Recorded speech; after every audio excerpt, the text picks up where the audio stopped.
Bonjour à tous, bienvenue sur la chaîne YouTube Mécanique Sportive, c'est Nicolas. Aujourd'hui, je vous présente le nouveau Dacia Duster. Je vous ai déjà fait une autre vidéo avec une version blanche avec cette nouvelle couleur. Et là, je vous refais cette version ici qui est cette fois-ci la Journey. La dernière fois, je vous ai fait la version extrême. La version extrême, c'est toujours les séries un petit peu spéciales chez Dacia avec les petites touches un petit peu de cuivre un petit peu partout sur l'intérieur et l'extérieur. Je vous refais un brief complet sur cette voiture, cette fois-ci un petit peu plus relax, puisque sur l'autre, j'étais en train de courir un petit peu. Mais n'hésitez pas, si vous voyez des petits journalistes passer derrière, c'est des collègues, puisqu'on a deux voitures pour tout le monde. Le Dacia Duster, il s'en est vendu plus de 2 200 000 dans le monde. C'est assez incroyable comme chiffre. Plus de 1000 Dusters sortent chaque jour des lignes de production. Ils sont produits en Pologne. C'est assez impressionnant de se dire 1000 voitures par jour. Ça chôme pas chez Dacia, hein. C'est la troisième génération. Regardez, là, vous pouvez le voir, il y a celui de 2010 qui était le premier qui était sorti. C'était la pub à la télé où on se dit « Waouh, un Dacia Duster, c'est vraiment pas cher ». Et ça avait un petit peu révolutionné le genre d'SUV avec ce SUV qui était vraiment le low cost à l'époque. Et là, on peut voir qu'il est vraiment monté en gamme. Bon, et donc là, on est cette fois-ci sur la troisième génération. La plateforme a également évolué sur cette voiture. Cette fois-ci, c'est la CMF-B. C'est ce qui était sur la nouvelle Dacia Sandero Stepway. Eh bien, ils l'ont enfin amené là-dessus, puisqu'il me semble que c'était celle de la Clio 2 ou un truc comme ça, le châssis d'avant, donc on ne pouvait pas mettre tous les écrans et quelque chose de plus moderne.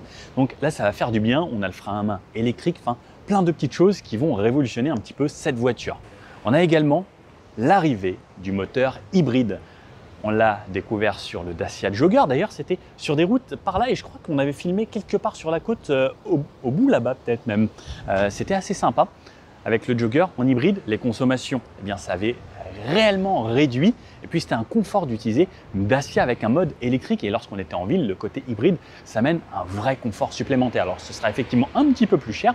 Le Jogger a été monté un petit peu en gamme également. Hein, mais je pense que toutes les marques essayent un petit peu de remonter. Alors, malheureusement, on n'a plus la toute première Dacia. C'était la Logan. En France, on ne l'a plus. Mais quand c'est arrivé, 5 990 €, je trouvais ça exceptionnel. Alors maintenant, oui, on fait des modèles un petit peu plus chers. Mais voilà, on voit que le look, ça a quand même évolué, ça n'a plus rien à voir avec une voiture vraiment low cost. Et pareil, sur l'intérieur, vous allez le voir, on a toutes les technologies, un compteur derrière le volant 100% digital, un grand écran de 10 pouces au centre pour l'infotainment. Il y a vraiment tout ce qu'il faut. Donc au niveau des motorisations, plusieurs choix. Soit le 1,6 litre 4 cylindres qui vient du groupe Renault, 140 chevaux en hybride, soit le TCE 130 qui lui est un 3 cylindres 1,2 litre.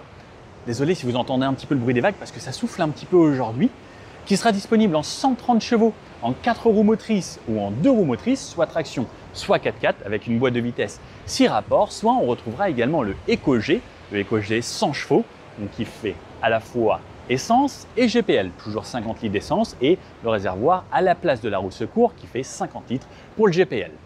Au niveau des dimensions de cette voiture, elle fait 4,34 m de long, 1,81 m de large sans les rétroviseurs. Je n'ai pas trouvé l'information avec les rétros et 1,66 m de haut avec ces barres de toit modulables. Ce sera des barres de toit fixes sur les premières versions et ensuite on pourra avoir les modulables sur par exemple cette Journée ou la version extrême. Au niveau du poids, je ne l'ai pas, mais c'est annoncé juste un tout petit peu plus lourd que l'ancienne version. Au niveau de l'empattement, 2,66 m, donc on verra également l'habitabilité juste après. On a une garde au sol sur les versions 4x4 de 21,7 cm qui est censée la faire passer partout. Et on pourra même avoir des angles d'attaque de 31 degrés sur l'avant et 36 degrés sur l'arrière. Rappelez-vous, on avait fait une vidéo avec un Iron bleu, je crois, à la Ferté-Gaucher à Univers Tout-Terrain, où je l'avais un petit peu malmené. Ça passait quand même quasiment partout avec des pneus qui étaient vraiment des pneus toute saison. Cette voiture, elle sera disponible en 7 couleurs. On a ce nouveau ici gris schiste sur cette version Journée aujourd'hui. On a également ce nouveau gris alors qui s'appelle le Sandstone qui ressemble un petit peu à un beige très clair, assez sympa. Et c'est vrai qu'ils font des couleurs de plus en plus cool. On a également le brun terracotta que je trouve qui colle bien à cette voiture. Au niveau des commandes, vous pourrez le précommander à partir du début d'année 2024. Nous, on pourra faire les essais à partir de mai et entre les deux, il sera présenté officiellement au public au Salon de Genève. Donc si vous voulez aller le voir, direction Genève, je crois que c'est fin février, début mars. Et là, vous pourrez le voir, le toucher et vous installer à l'intérieur. Et pour les précommandes, eh bien janvier et ça arrivera en concession, en livraison aux alentours de mai-juin. Petit truc, Dacia aime bien un petit peu tout ce qui est outdoor, etc. Il y aura même le pack slip qu'on a découvert sur la Dacia Jogger qui sera disponible pour ce Duster. Intéressant ça. Bon. Déjà, vous êtes 100 000 personnes sur la chaîne, merci énormément. Et puis, je ne sais pas si vous avez vu, j'ai lancé quelques t-shirts comme ça, qui sont assez sympas. Les t-shirts 300. Bon, qu'est-ce que vous en pensez? Vous pouvez les commander. Non. C'est 100 bornes. 100, c'est un 1-0 la chaîne. Ah. 1-0-0. Ah, mince. Tu me rectifieras ça. Hein. Ah, d'accord. Bonne vidéo. Ouais. Bah, 100 bornes, ça, c'est les copains. Mais bah, vous pouvez quand même acheter des t-shirts, ça les soutiendra. J'en suis sûr. Ils seront contents. Mais non, là, c'est 300 km/h. Nous, on va plus vite que chez 100 bornes. Bon, sur l'avant de cette voiture, on note qu'il y a quand même pas mal d'évolutions. On reconnaît sur la forme le Duster. Sur le haut, on a toujours ces barres de toit, donc avec une partie plastique de ce côté. Ensuite, les barres modulables. Ensuite, on a des petites caméras ici pour les freinages d'urgence, etc. On n'a pas encore toutes les aides à la conduite de niveau 2 sur ce Duster. Peut-être que ça arrivera avec les évolutions. On peut voir, on a un capot qui est vraiment très à plat. On reconnaît quand même l'ancien style un petit peu de Dacia avec cette forme qu'on retrouvait déjà sur quasiment toutes les voitures, même sur les Sandero, on retrouve toujours un petit peu là, cette partie en U. Donc des traits forts à cet endroit-là, également ici, et ça fait le tour. On a deux essuie-glaces, une partie bien à plat, et on verra sur le côté que le capot est allongé et surtout se prolonge dans la ceinture de caisse qui a été relevée également sur cette voiture. On peut retrouver le nouveau logo Dacia ici, comme on retrouvait sur les joggers et autres, avec cette partie plastique avec des petits stries à l'intérieur qui est plutôt jolie, et double trait qui nous amène au Y dans les feux. Pareil, nouvelle signature lumineuse, nouveau bloc optique. Également, on a toujours le Dacia inscrit sur le côté, et donc cette fois-ci, on a le Y avec deux bandeaux LED plus deux bandeaux sur les côtés et qui s'écartent. On peut retrouver une caméra ici sur l'avant, on retrouve des caméras à l'arrière, caméra de recul, et on retrouve même des caméras sous les rétroviseurs qui nous donnent presque une sorte de caméra 360, mais pas encore vraiment. Ensuite, on a tout qui est peint jusqu'ici. Ensuite, on a des parties en plastique. Alors, ça, c'est un plastique jusqu'en bas qui est teinté directement dans la masse. Donc, c'est ce qui se faisait à l'époque sur les skis. On avait découvert également sur le Jogger, Sandero ou autres. À la base, il y avait juste le ski qui était teinté dans la masse, qui était un gris un petit peu plus clair. Alors là, peut-être que c'est un gris plus foncé avec cette finition. Si on l'oreille, ça veut dire que même si on se fait rentrer dedans ou autre, eh bien, ce ne sera pas noir derrière, c'est pas peint, c'est teinté dans la masse.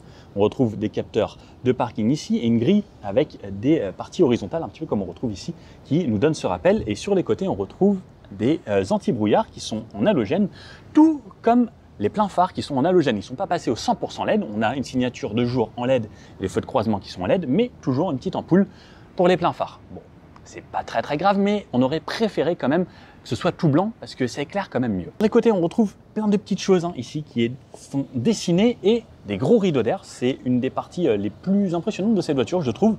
C'est rare que ce soit aussi expressif sur le côté. Donc les rideaux d'air, ça aide à diminuer le CX et faire passer l'air directement là, et ça ressort sur les arches de roue pour créer un rideau d'air. Donc ça veut dire que lorsque l'air va passer, eh bien, ça va glisser plus facilement. Et ça permet de réduire les consommations et ça baisse également le niveau de CO2. On ne sait pas exactement encore le niveau de CO2, on ne sait pas encore les bonus, malus, etc. qu'il y aura sur cette voiture. Hâte de voir ça dès que ça sortira. Pareil pour le tarif, ils n'ont pas voulu nous le dire encore. Petite info, ça sortira sous les 20 000 €, les premières versions. Petite info qu'on m'a donnée dans l'oreillette. Sur le côté, donc comme on peut le voir, capot très à plat ici. Ensuite, ça se prolonge vraiment avec ces lignes. Tout comme les barres, on a l'impression d'avoir un véhicule un petit peu plus costaud. Et ça me rappelle un petit peu des véhicules américains. Les mouches.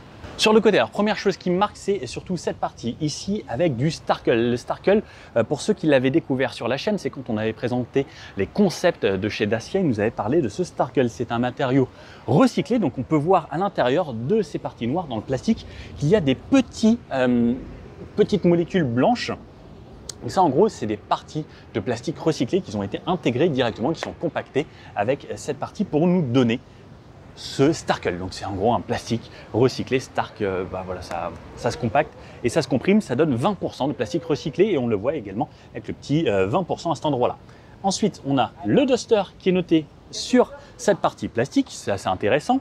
On retrouve des poignées type frigo sur le côté et la poignée arrière est directement ici, en haut, au niveau de la fenêtre. On a une custode à l'arrière et là tout est en noir, donc on n'a pas de chrome du tout apparent.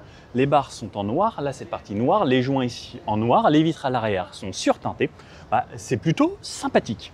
Au niveau du côté de la portière, on a quelque chose de simple, on a juste une ligne à cet endroit-là et un petit peu plus bas, on a une partie tout en plastique qu'on retrouvera sur toutes les finitions, donc sur le bas de la porte ainsi que sur les bas de caisse qui sont tout en plastique, tout comme les arches de roue, et toutes ces parties sont justement créées à partir du Starkle. Au niveau des jantes, on aura le choix entre du 16, 17 et 18 pouces. Les premières jantes en 16 pouces seront des jantes tôle, 17 et 18 pouces seront des jantes en aluminium. On a le choix entre 5 styles de jantes différents et on a des diamantages différents. On peut avoir cette partie diamantée ici comme ça ou plus ou moins un noir selon les versions. On a des freins à disque à l'avant et à l'arrière également. Sur l'arrière, on retrouve un béquet qui est un petit peu plus long. Je vous montre ça directement de ce coin-là. Sur l'arrière de cette voiture, je vous mets comme ça puisque le soleil est là-bas, on n'a pas le droit de la bouger malheureusement. Un béquet ici très profilé, l'antenne en haut, plutôt sympathique. Troisième feu stop intégré ici. On a l'essuie-glace qui est une très très bonne chose, tout petit essuie-glace ici. Vitres surteintées à l'arrière également. Et ensuite on retrouve donc Dacia ici en blanc, qui était couleur bronze sur les versions extrêmes, tout comme les coques de rétro et quelques petites touches à l'intérieur. On a un petit bandeau plastique ici qui intègre l'ouverture du coffre et une caméra de recul qui est cachée juste là.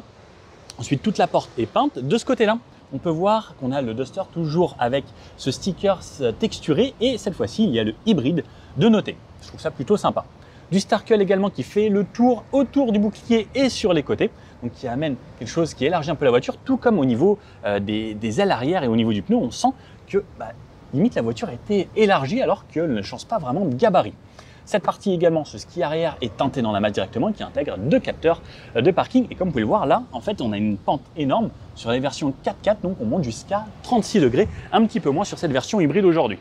Pour le coffre, hop, donc au niveau du coffre, on a plancher à double fond. Donc là, on a un plancher plat parapluie au seuil de chargement. Ensuite, on a un deuxième fond et en dessous, on a la batterie puisque celui-ci est la version hybride. 472 litres sur les plus grandes versions et pour les versions 4x4, on aura 344 litres. Je vous connais.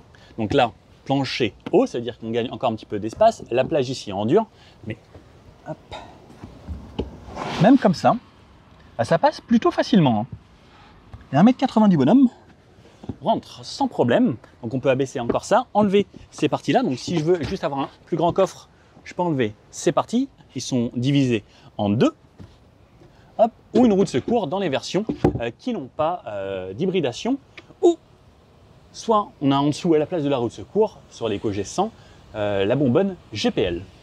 La banquette sera en 2 tiers, 1 tiers, on a une fixation top taser, Isofix. Dans le coffre on retrouve des petites parties ici qu'ils ont appelé le U-clip, on en retrouve un à gauche, un à droite, ou l'inverse, et prise allume-cigare, la petite lampe, c'est plutôt bien, et un petit bac de rangement ici pour mettre des accessoires ou autres. Qu'est-ce qu'il y a là? Découvre des trucs. Ah bah tiens, un accessoire par exemple pour le téléphone, je pourrais même le mettre ici. Ça c'est plutôt cool. Alors au niveau des places arrière, donc la poignée tout en haut, je rentre assez facilement dans cette voiture. Le siège est un petit peu plus reculé que quand moi je conduis. Portière ici tout en plastique, on a un joint qui fait le tour. Je peux ouvrir la fenêtre sur cette version aujourd'hui, elle ne descend pas jusqu'à tout en bas. J'ai de la place au niveau des genoux, j'ai énormément de place au niveau de la tête. On a tous des poignées, sauf le conducteur. On a des poches à l'arrière ici. On a une sellerie en tissu. Donc pareil, là, ici, tout en tissu. Les fixations Top Taser Isofix qui sont cachées également par des petits zips. Très bonne chose, c'est que la troisième ceinture est directement sur la banquette. Et j'aime bien cette finition un petit peu jean là sur le haut. C'est assez agréable. Franchement, à l'arrière, on est bien. Et pareil, là, sur le haut, on a l'impression d'avoir une sorte de tissu très joli, un peu gris foncé. C'est assez agréable. La place du milieu est tout aussi confortable. Je trouve qu'on a une banquette qui est sympathique et en plus qui est spacieuse, contrairement à beaucoup d'autres voitures où on se sent plus étriqué. Là, on est bien. Et puis cette fois-ci, je découvre ce nouvel avant de la Dacia. Et franchement, il n'y a pas à dire. On voit une sacrée évolution dans cette voiture.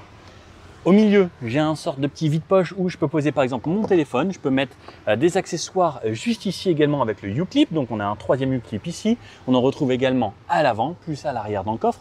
On a jusqu'à 8 U-clips et il y aura 8 accessoires disponibles pour ces U-clips. 2 ports USB-C, donc voiture qui se fait moderne. Pareil à l'avant, on retrouve également 2 ports USB-C, donc 4 ports USB-C. En fait, il y a tout ce dont on a besoin. On pourra même mettre des petits accessoires ici, derrière l'appui-tête pour pouvoir mettre le U-clip où vous pouvez voir, là par exemple on met un petit accessoire, on a une lampe, on a de l'autre côté de quoi attacher un sac. Franchement, je trouve que c'est innovant et il garde quand même l'essentiel et tout l'essentiel c'est ça, c'est des petits accessoires comme ça, simples, efficaces et qui pourront vendre directement chez Dacia. Et je pense qu'il y a d'autres marques qui feront peut-être d'autres trucs très cool avec un peu plus tard. Bon, J'ai de la place sous les sièges et juste un petit tunnel central puisque cette voiture existe également en version 4 roues motrices.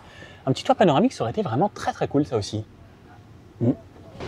Bon, avec ce beau paysage, voici un petit plan direct où je vais m'immiscer ici à l'intérieur. Donc ces poignées, petit frigo. Alors on a une petite encoche ici au cas où on ait besoin d'ouvrir avec la clé. On tire ça et ça nous déverrouille une petite serrure.